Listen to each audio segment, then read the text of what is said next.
Any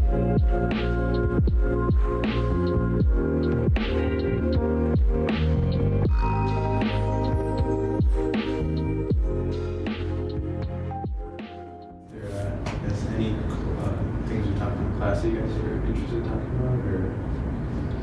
It's more like AI too, I ain't gonna lie.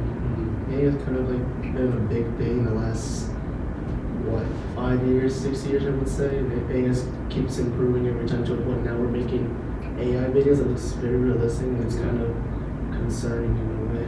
So, Yeah, and it's like all over social media and stuff like that too, like TikTok, Instagram, Snapchat. Kind of like whenever you open up a social media app, you kind of always see something. And you kind of go, is that real or is that AI? So. Yeah, and it's not just ChatGPT, like there's tons of AI companies now that are like sponsoring, like you saw a bunch of them at like Super Bowl ads and stuff, and then like the people on Instagram that like get paid to promote them as well. And then yeah, you see AI used in different ways, I think. yeah, I mean, Story AI is kind of like a very unique app, I would say, that people use it as. They can try to interpret it as spreading positivity, making a video using AI, or spreading something that's not even real. Like an example of that can be like, I don't know, a guy getting pulled over for drinking coffee or something like that. It might look real, but it's obviously not. That's what's kind of scary, because you never know what's real or not real to the point. Who knows what AI can be in the next 5 to 10 years? You never know. I would say that.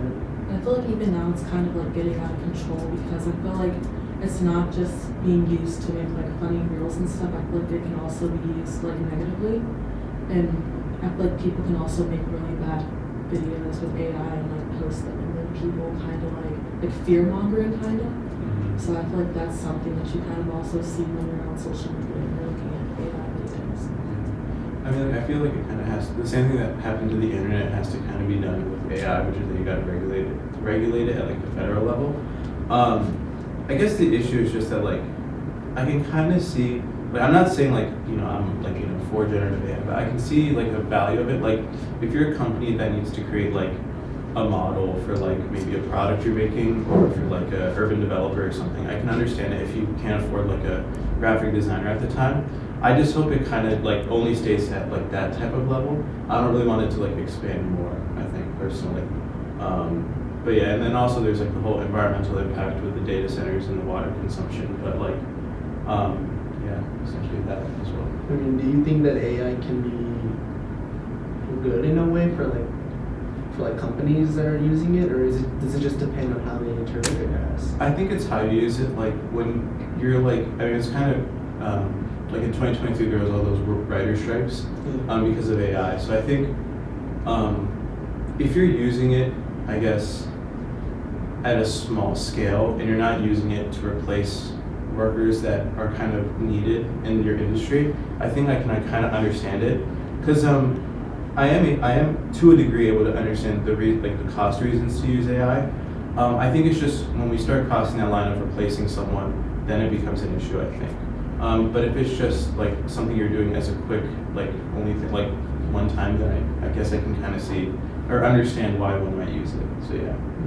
Yeah, I agree with that, because I feel like a lot of people have fear of AI kind of like replacing them in their jobs. Like, I think we were talking about in class how people were using AI to like create graphic designs and stuff like that for novels, and they were kind of talking about how they were afraid it's going to take over like their field of professionals. Yeah. I mean, not even just that, they also use it for like, I guess, some sort of being social with someone that's not even real. Like, for example, we read an article about a person having some like love and stuff like that. Yeah, I mean those apps I feel like are the worst of AI. That's not really productive or helpful to like an issue that one might have. If anything, it only makes, I guess, their life worse. And I don't really appreciate how it's kind of okay to like promote those, like, or how they're being promoted, I think. Yeah. But yeah, I guess like with any big technological advancement, there's going to be pros and cons to it. Yeah. I think that people need to kind of put like some sort of, I don't really know how to explain it, like you kind of said, when people are using like the AI chatbots and stuff like that to like convey their feelings and stuff, they aren't really getting that actual human connection, and they feel like way too comfortable kind of putting all their information and stuff into AI and trying to get like a emotional connection with someone who's not even real.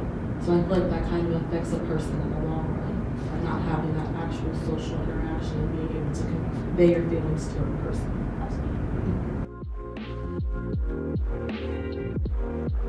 Yeah.